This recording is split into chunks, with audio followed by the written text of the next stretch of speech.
skauti odlišovali od jiných lidí, aby jsme měli zajímavější kroje, aby jsme měli prostě nějaký takový svý tajemství, ale že to má prostě hlubší význam, ty symboly. No a to se mi hrozně líbilo, ten postřeh, protože je velice pravdivý. Ta symbolika vlastně skautská vychází z velmi starých kořenů a dá se říct, že vlastně symboly různé využívali lidé vlastně už od starověku. A zejména v těch raných kulturách, třeba ve starém Egyptě a podobně, měla docela zásadní význam. Nakonec i písmo egyptský a jiné typy písma, myslím indický a podobně, se částečně odvozovaly právě od symbolů.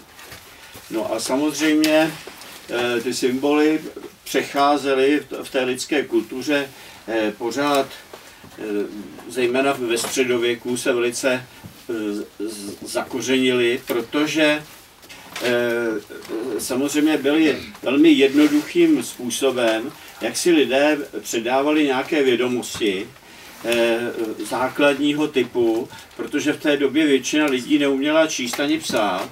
Uvědomte si, že nebyl žádný zdroj přenosu informací, kromě mluveného slova. To znamená, když se lidi sešli na nějakém shromáždění, potom, když bylo křesťanství, tak třeba v kostele, ale většina lidí, včetně vlastně vládců, včetně šlechticů a podobně, rytířů, neuměla číst ani psát. A oni potřebovali se prostě nějakým způsobem dorozumívat. A proto v té době ta symbolika byla velice hodně využívaná a ukázala se jako velmi praktický způsob, jak si sdělovat prostě základní informace. A možná, že vás napadne, nebo už napadlo, že vlastně v současné době to vlastně má takovou renesanci, ta symbolika. Když se podíváte, určitě to souvisí s tím, že svět se prostě díky velkému rozvoji naopak informací globalizuje, ale přece jenom ne všichni lidi umějí anglicky, ne všichni umějí prostě čínsky, japonsky a podobně. No a tak si ten moderní člověk vypomáhá vlastně stejně, jako tomu bylo v tom starověku a v středověku, že využívá naprosto jednoduché symboly. A proto, když dneska jdete do metra třeba, tak vidíte piktogramy, že jo, nebo koupíte si nějaký zboží a vidíte tam prostě koš odpadkový symbol, vidíte, já nevím, kladívko, kde je nouzový východ a nejrůznější, že jo, symbol metra, symbol tramvaje, jízdních řádů a podobně. Vlastně v dnešní době si znova člověk uvědomuje, že nejjednodušší, některé sdělení je nejjednodušší sdělit jednoduchým stylizovaným obrázkem. No nakonec určitě všichni pracujete s počítačem dneska nebo s různou tou technikou a všechny ty vlastně ikony, to jsou taky symboly. Moderní, jednoduché, ale jsou to vlastně taky symboly. No ale tak, aby jsme se vrátili k tomu našemu, k tomu skautskému, tak tam samozřejmě ta symbolika je odvozená, ta skautská symbolika je odvozená ze dvou hlavních zdrojů, to jste asi už slyšeli a víte to. Na jedné straně je to vlastně sbírka, nebo řekněme zdroj těch symbolů indiánských, které vlastně přinesl do toho skautského hnutí Ernst Townsend Seton, vlastně zakladatel amerického skautingu, takzvaného Woodcraftu, který využíval hlavně právě symboly, které používali severoameričtí indiáni a když budeme mít čas, tak se ještě můžeme k tomu vrátit. Je to všechno založené na tom takovém systému té jejich lesní moudrosti. Víte, že takový čistý ten Woodcraft, jakoby řekněme, skutečně ten prapůvodní americký skauting tady vlastně v Čechách do dneška se snaží nějakým způsobem držet liga lesní moudrosti, což je vlastně organizace velice podobná skautům a ovšem má mnohem menší základnu a drží právě takový ty, řekneme, spíše ty americké kořeny. Nepřimkla se tolik k té evropské části, kterou do našeho hnutí naopak přinesl zakladatel Baden-Powell, který využil řadu symbolů z Anglie a z evropské kultury a zejména tedy z těch dějin právě středověkých, kde ta symbolika vykvetla ve vědu, která vlastně přežívá do dneška, taky se do jisté míry po revoluci tady znova rozšířila a rehabilitovala a ta se nazývá heraldika. To asi víte, co to je. Heraldika vznikla právě ve středověku a sloužila k označování jednotlivých rodů, kdy každý rod rytířský a šlechtický měl ve znaku prostě nějaký symbol. Dosti často v těch znacích bylo ve stručnosti připomenuta, prostě byly připomenuty dějiny toho rodu, jak získali třeba rytířský titul a podobně. Samozřejmě bylo to velice komplikované, protože stejně jako vy při té hře jste zjistili, že není úplně jednoduché prostě ty symboly nějakým způsobem nakreslit, zpracovat je správně, tak aby prostě to všichni okolo poznali, což je cíl, že u toho symbolu je cíl, aby to každý jednoduchým způsobem přečetl, aby to bylo čitelné a samozřejmě postupně se to vyvinulo, aby to bylo i pěkné. Takže ty symboly se i v té heraldice se ustálily v takové formě, která byla relativně jednoduchá, aby vlastně i prostý člověk dokázal jednoduše namalovat nebo stvárnit třeba nějaký pasíř na tom štítě a podobně, aby to dovedli namalovat, vyšít a podobně, protože ty symboly nosili, že jo, rytíři, jednak měli vlajky, že jo, prapory, různé korouhve, ale hlavně to nosili na štítech, na pláštích, jo, protože to sloužilo i k tomu, když vyrazili, já nevím, na nějaké válečné tažení třeba, aby se poznali mezi sebou příslušníci toho, nějaký ty bojové družiny a podobně. No a řadu těch symbolů právě do skautingu přinesl Baden-Powell a samozřejmě ten tým lidí, který se kolem nich zhromáždili. Bez pochyby k tomu přispělo i to, že Angličani si vždycky na té historii svojí a na těch tradicích velice zakládali, takže tam ta heraldika prostě přežívá do dneška, ale i u nás, jak jsem říkal, se to zkřísilo poměrně, protože nejenom šlechtické rody a prostě rytířské a podobně měly své znaky, ale měly to vlastně i města, obce, a to mají do dneška. Víte, že každá obec má dneska svůj znak, nebo měla by mít. A ve středověku a vlastně až do začátku novověku byly důležité i znaky různých řemesel. Víte, že řemeslníci se sdružovali do takzvaných cechů a zase každý ten cech měl svůj nějaký znak, který symbolizoval to, co dělají řezníci sekerů a podobně. Tak to bychom se na to mohli podívat taky. No, teď bychom si mohli říct teda něco k tomu, jaké jsou ty skautské symboly hlavní. Vy jste vlastně už se s nimi seznámili při té hře a jak je vidět, tak někteří z vás je znají bez zbytku. Ale možná, že by bylo zajímavé říct si k tomu, prostě jak kde se vzali, hlavně ten základní symbol, ta skautská lilie. V námořních cestách se dovedli orientovat, že jo? To v té době vlastně jediná jistota jejich, jak se orientovat, byly hvězdy anebo využití kompasu. A protože sever se řekl italsky, mám to tady někde napsaný, Transmontane, správně, výborně, tak takže on původně na ten kompas svůj napsal T, jo, což je vlastně základ té koncepce lilie. Ale protože to nebylo zrovna moc pěkný, tak to začal zdobit vlastně asi taky, aby možná se trošku šplhnul toho krále tím jeho znakem, tou lilií. A to T vlastně zapracoval do té lilie. No a od té doby se to využívali skutečně hodně. V té době samozřejmě, když se malovali mapy, tak to nejen, že to dalo strašně práce, ale bylo to nesmírně cenné. Tak každá ta mapa měla ohromnou hodnotu. No a tak samozřejmě ti tvůrci se snažili, aby byly co nejpěknější ty mapy a kreslili tam různé ozdoby na to a podobně. No a samozřejmě na každé té mapě byl naznačený sever, aby se dala zorientovat.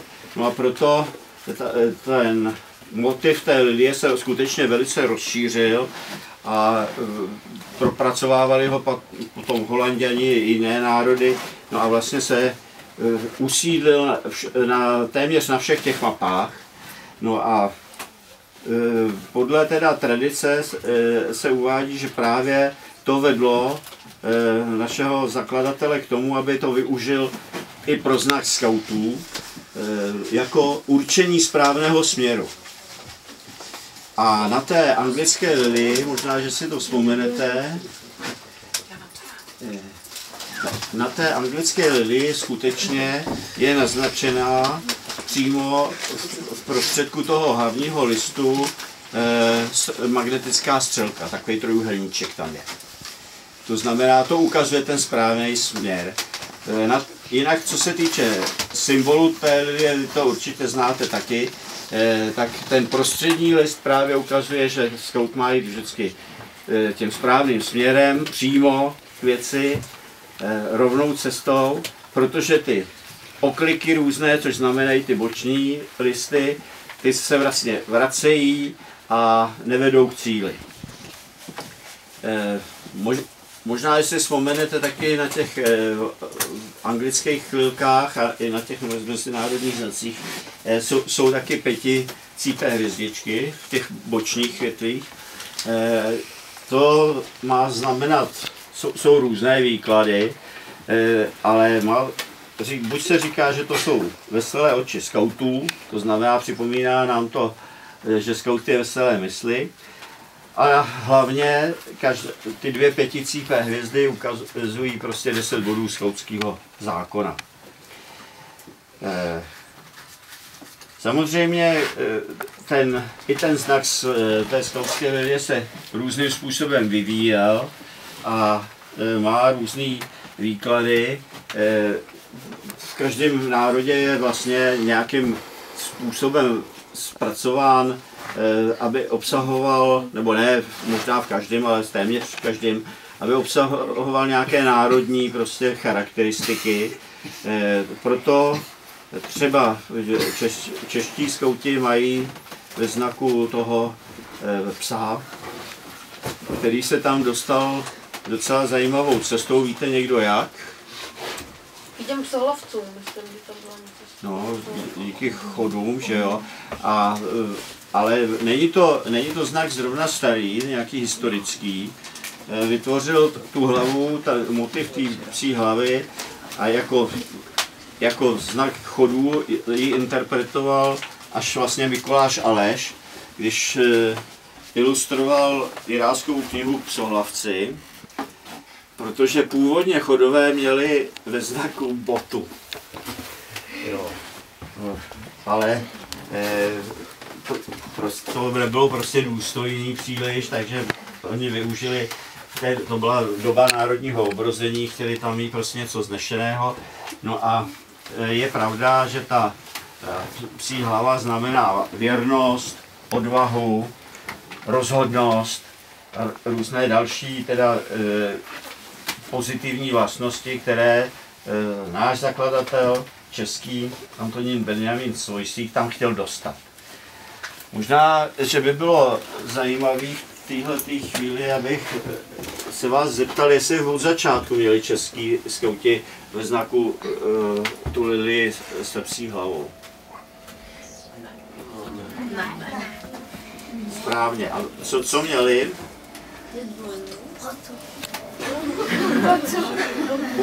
Původně měli ve znaku takový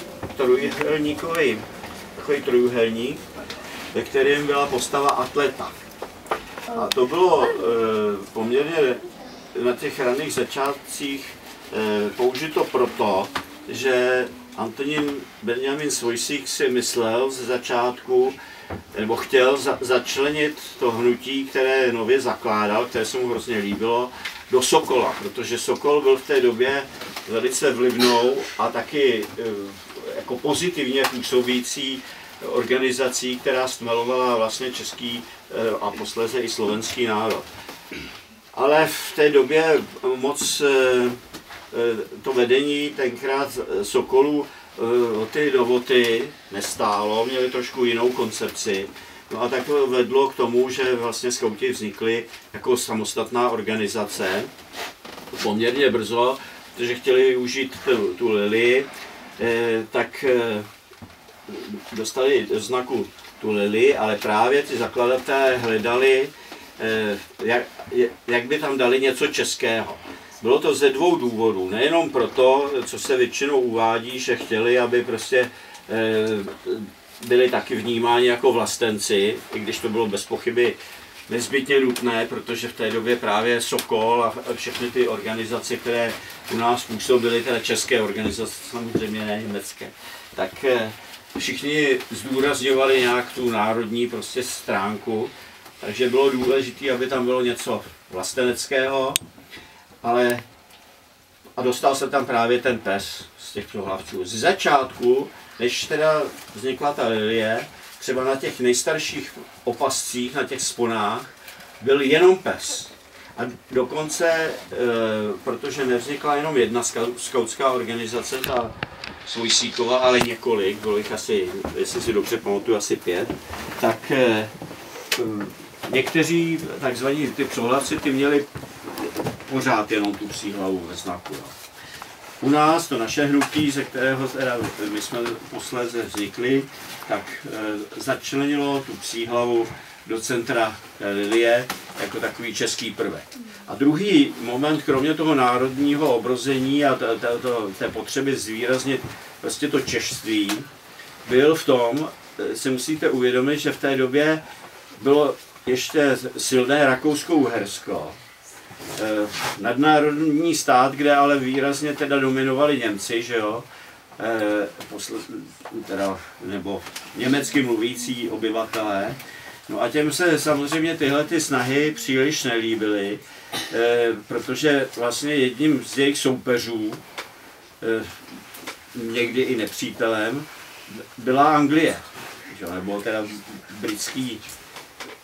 britský dominium. To znamená, my samozřejmě dneska vnímáme to Rakousko, nebo moje generace se učila, že to byl žalář národů a že to byl hrozný absolutistický stát. No ale je pravda, že potom po válce třeba, když tady vládli komunisti, tak bylo naprosto nemyslitelné, aby vznikla organizace, která by měla něco společného prostě s nepřátelským státem, třeba tenkrát s Amerikou, a aby si zaváděla symboly, které byly prostě importované z té nepřátelské země. Takže druhý moment, proč ta lilie byla pozměněná prostě a dostala ten národní prvek toho psa, psí hlavu, byl i v tom, aby prostě to bylo stravitelné pro úřady, které tenkrát museli povolit, aby ten vlastně zakladatel pracoval s dětmi. Uvědomte si, že to nebylo zdaleka jednoduché a taky, aby ty rodiče pouštěli děti, dovolili jim, aby byli členy takovéto nově vznikající organizace, tak on musel prostě vytvořit takové podmínky, aby to bylo prostě pro tu společnost přijatelné. Mimochodem, zeptám se, Slováci, co mají na té lilce? Znáte slovenský znak? Skautský? Slováci ze začátku měli než tam došlo k takovému, řekneme, než se tam ten scouting dostatečně etabloval, tak nejdřív používali tu českou lilku.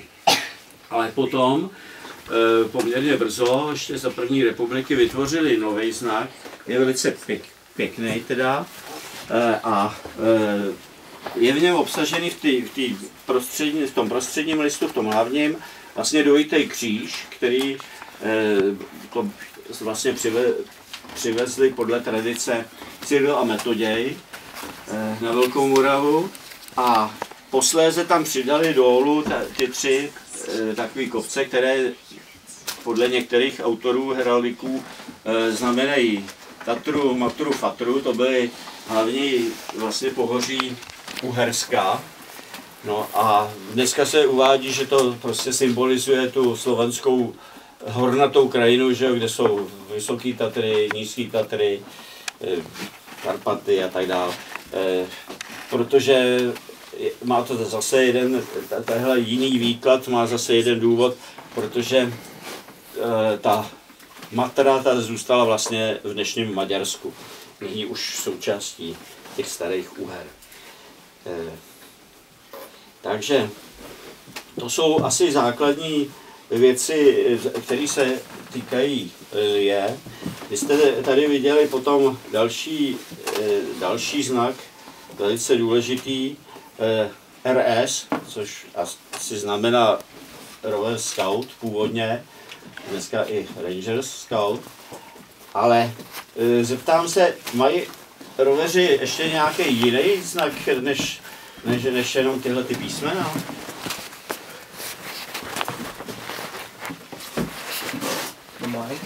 No. A jaký? No. 3 roverský pěrka?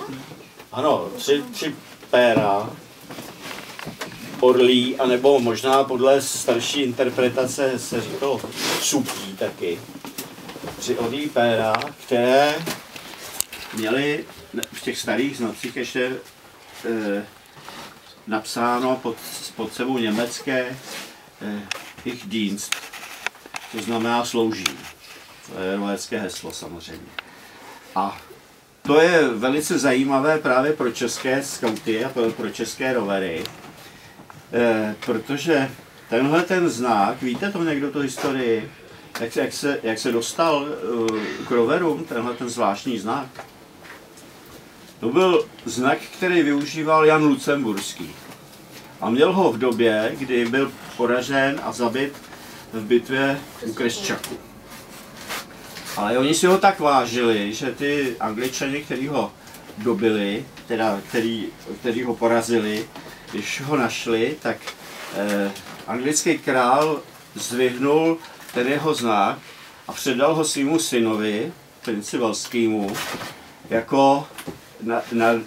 jako důkaz veliké vážnosti.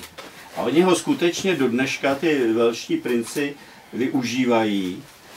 A od nich to převzal Baden-Powell, respektive on a jeho spolupracovníci, jako symbol pro rovery. No jinak, co se týče dalších symbolů, tak samozřejmě to jste si tady s tím seznámili. Máme symbol vlčat, máme symbol skautek. Ten dnešní symbol, co jste viděli, jak světlušek, oni vždycky tam mají dole český skautky, nebo měli teda heslo svoje, ale na původním tom dívčím znaku, myslím, že to na tom vaxu ještě furt ta originální forma, tam je znázorněný plamínek, který znamená právě nadšení, s kterým vlastně ty první skautky zakládaly to hnutí, a i všechny další skautky, které do toho hnutí přicházejí, tak samozřejmě musí mít v srdci lásku k tomu, lásku k ostatním lidem, hlavně ke skautkám, a snahu jim pomáhat a starat se o ně. Jinak ty základní symboly jsou stejné jako v té anglické lilii, to znamená v prostředku je ta střelka a taky tam mají ty dvě pěticípé hvězdičky.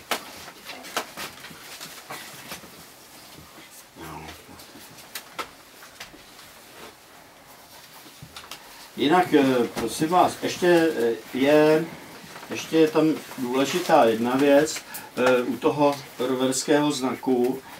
Ten má červenou barvu, ten znak, na kterém jsou ty orlí péra. A ta červená barva se uvádí v heraldických knihách jako barva vyzrálého plodu hlohu. A to má znamenat, že to je znak skautů už vyspělých, vyzrálých. Jo? To je taky dosti důležitá a taková závažná věc. A myslím si, že tohle to se zrovna moc teda neví. No, jinak, co se týče těch značek, potom těch znaků a skautských symbolů, tak samozřejmě k těm symbolům nepatří jenom tyhle ty slibové odznaky a podobně, ale i třeba stupně zdatnosti, ty lístky, že, které označují, kolik let jsme ve skautu a podobně. Nakonec i turbánek, který symbolizuje prostě přátelství a podobně. Takže je to vlastně poměrně složitý komplex symbolů, které využíváme k tomu, abychom si právě velice jednoduše sdělovali.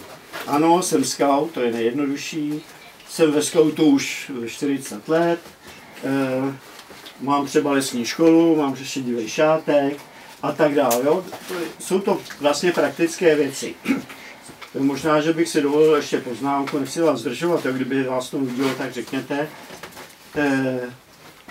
Třeba proti krojům, které měli skauti za Rakouska a za první republiky, po druhé světové válce se úplně změnila domovenka. Za první republiky měli skauti domovenku takhle nad kapsou pod slibovým odznakem, ale po vzoru teda v té době nesmírně populárních anglických letců si přestěhovali domovenku na rukáv, tak jak to nosili ty angličtí letci. Což samozřejmě, dá se říct, je i praktičtější. Dneska běžně se to využívá. Co bylo také změněno časem, možná taky rozhodně je to srozumitelnější a jednodušší, jsou družinové znaky, kde samozřejmě my většinou využíváme, tedy skauti využívají znaky různých symbolizovaných zvířat a podobně. Například nádherný znak lišky, který prostě jsou naprosto srozumitelní, ale za Svojsíka se tyhle družinové znaky ještě nepoužívaly, bez pochyby proto, že to bylo komplikovaný, takový znak vyšší, v té době se to všechno dělalo ručně a než by vám maminka vyštěla družinový odznak, už byste byli v roverech nebo folkscoutech, tak se používaly stužky, různé kombinace barev, měli na to prostě seznam, zrzavá byla liška třeba, to nevím, já to říkám jen tak jako příklad.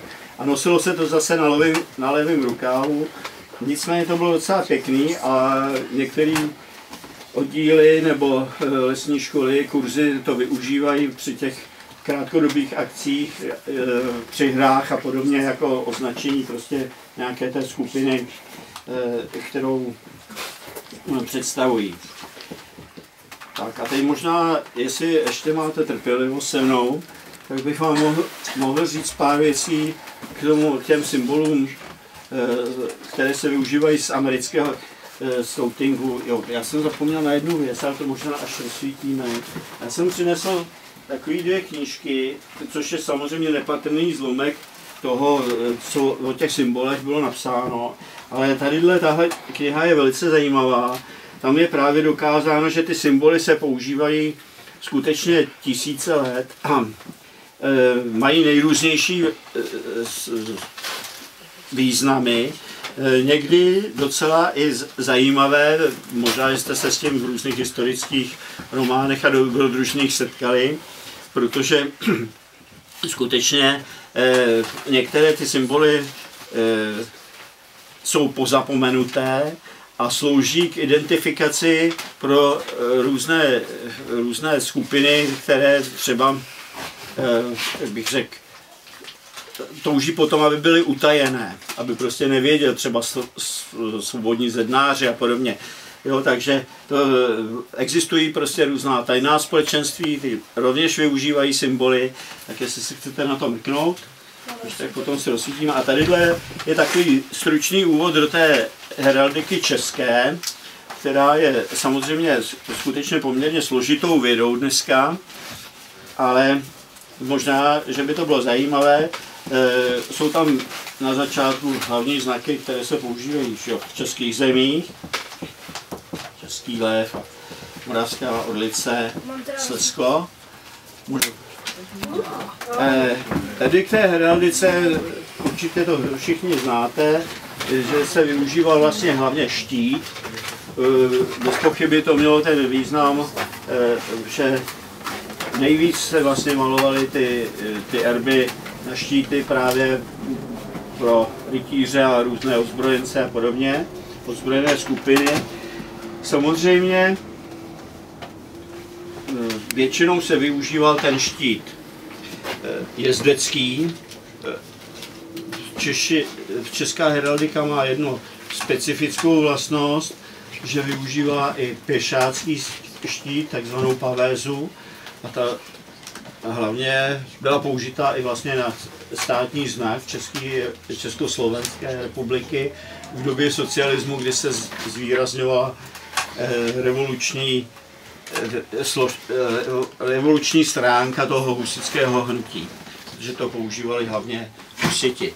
Jinak, kromě toho erbu, jo, právě to říkám jenom proto, abyste si uvědomili, že to je opravdu poměrně složitý, tak většinou se nad těmi erby, nad tím znakem, vlastně nad tím štítem, používá ještě přilbice nejrůznějších typů, gotický, já nevím, vlastně to.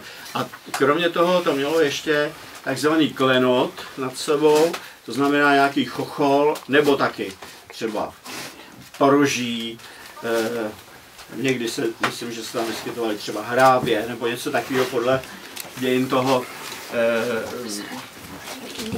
Schwarzenbergové tam měli toho Havrana, asi víte, jak vyklovává tomu oči a podobně. Takže a kromě toho ještě se využíval v tom klenotu třeba nějaký takový závojík z kožešiny a podobně, kdy zase podle toho, jak byl ten rod významný, tak to byly buď kožešiny třeba hermelín nebo běžnější nějaký z kožešiny třeba sobolí a podobně.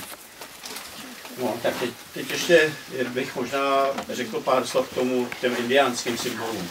Tam prosím vás, určitě si vzpomenete, že i my máme vlastně na táboře totém, velice sice jednoduchý, ale je to prostě skautský totém, který vesměs ty totémy vycházejí zase ze severoamerické tradice a vlastně každá rodina v tom kmeni, i ten kmen dohromady, měl prostě ten svůj totémový sloup. A ten totémový sloup vlastně obsahoval symboly základní, typické pro tu rodinu. To znamená nějaký vlastnosti jednak, kterých se váží a díky kterým třeba uspěla v tom kmeni, že někdo byl dobrý lovec, získal si jméno, třeba nevím, chytrá liška, tak tam měl lišku a podobně. Tak na tohleto vlastně skauti navazují a řadu těch symbolů převzali a využívají to. Ty totémové sloupy, to asi víte, se čtou, když jsou skutečně dělaný jako s určitým rozmyslem, tak většinou to má nějaký smysl a čtou se od spoda nahoru. Přičemž nejčestnější místo je nahoře, na vrcholku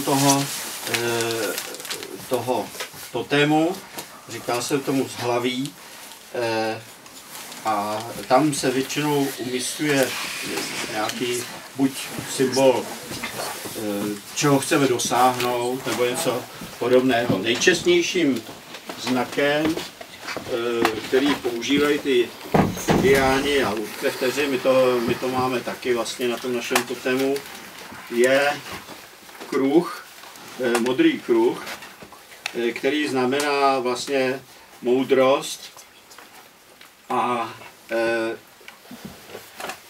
aby jsme nezůstávali jen u té moudrosti, tak se k tomu vlastně připojují buvolí rohy, které většinou jsou šedé nebo bílé s černým držkem a ty znamenají sílu. No, jinak samozřejmě těch symbolů skautských je hodně, to asi nebudu vám všechny říkat, ale nicméně možná, kdybyste se chtěli třeba na táboře tomu věnovat, mohli bychom si třeba vysochat nějaký totem další, nebo jednotlivý družiny by mohly něco takového podniknout, tak základní teda možná ty symboly bych vám řekl, nebo vám je sem namaluju, možná to bude jednodušší, abyste si je mohli prohlídnout. Taky na vršek jsem tohoto tému často umístuje takové srdce, které má křídla. To je prastarý indiánský symbol, tomu se říká veselé srdce, právě znamená optimismus, dobrou náladu, symbolizuje to, že jsme veselé mysli. Potom napadly by vás ještě nějaký symboly, který sice my nemáme na tom totému, ale používáme je běžně v tom skautském táborovém životě. Co sekera třeba? Sekera znamená píli, práci, skautskou práci, jo? Nejenom skautskou, ale vůbec teda práci. Nebo TP, to znamená obydlí. Samozřejmě speciálně v skautském hnutí třeba co má na šátku, tak to znamená taky lesní školu. Když jsou ty TP3 vedle sebe, tak to je instruktorská lesní škola, to je odbočka. No, nemůžu si odpustit, abych se nezmínil o starém indiánském symbolu lišce, která znamená chytrost. Všude se taky vyskytuje symbol ohně, téměř na všech totemech a podobně, který znamená víru. Ty polena, které jsou toho, ty znamenají vlastně, většinou se na těch skautských totemech vyskytují 3 a znamenají zákon.